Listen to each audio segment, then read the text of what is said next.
Tom demands excellence from everything he does, no matter what it is. Every movie that he does his own stunts. He's in the planes here. He's flying his own plane in this movie.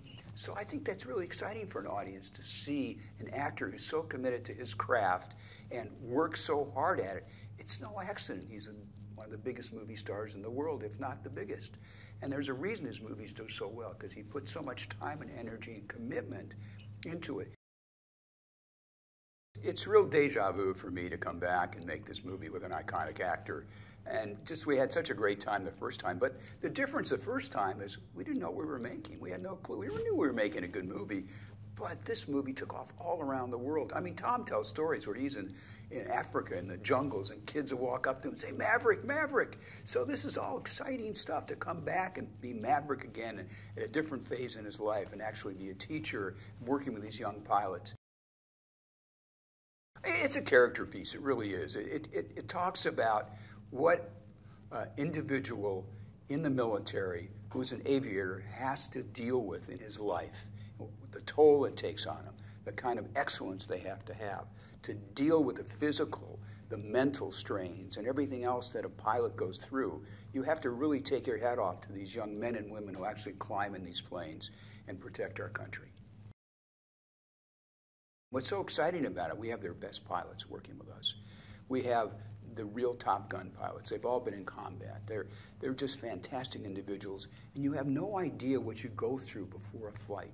They have 3-hour briefings before a flight where Tom actually is coordinating and choreographing all the flights. So he's working with their aviators, and they're designing what they're going to do. So Tom's right in the middle of this and doing everything just like an aviator would do it. It's amazing what we see in the cockpit and what an audience is going to experience. You're going to experience what it's really like to be a pilot, a fighter pilot, a Top Gun pilot. It's so exciting for me to watch this, and you see this aerial footage, which is spectacular looking, and it's such speed. It looks almost unreal, and it's real. It's the real thing. Besides the 6 cameras in the cockpit, we're doing air-to-air, so where you have one jet filming the other jet. Then we have ground-to-air, so we have cameras on the ground filming these jets that are coming terribly close to them on the ground. And it's how close, even in the air, how our camera ship gets close to these monstrous planes that are flying, at 600, 700 miles an hour. So I think that's pretty exciting. First of all, this is a movie that involves aviation, obviously.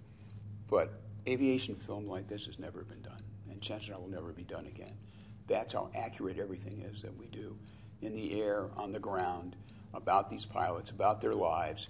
It's a spectacular character study about aviators and what they exactly feel and the stress they go through and the things they go through and how they have prepared themselves, and how we prepared this movie is extraordinary.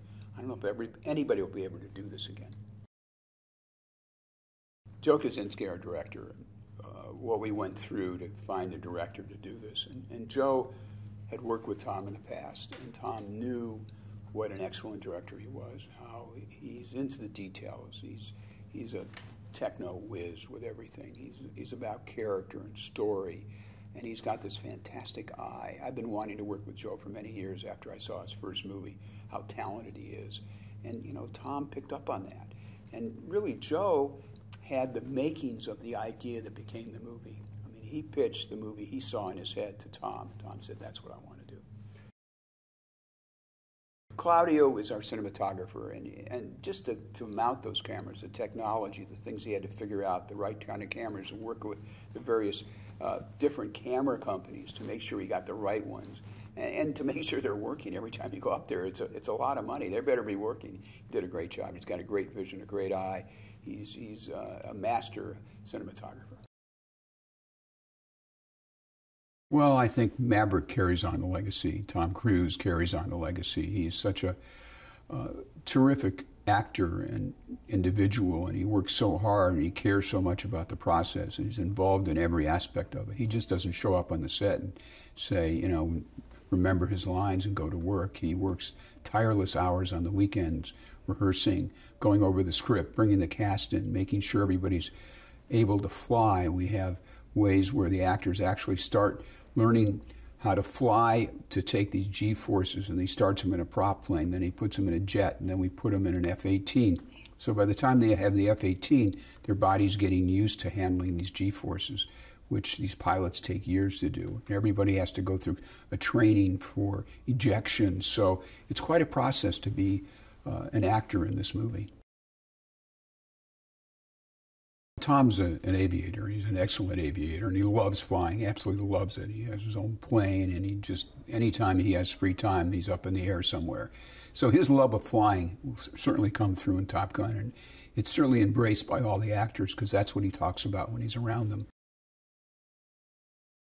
The story worked so well the first time you fell in love with Maverick. You became part of what his life was like and how he went through his life. You became Maverick yourself as you were watching the movie. So anytime he got in jeopardy, you felt the angst and the pain that the character was playing and feeling. So I think that we're trying to establish the same kind of things with Tom again. But he's such a good actor that he conveys it in every movie that he makes. So I think it'll be pretty easy for an audience to follow his emotional journey on this movie.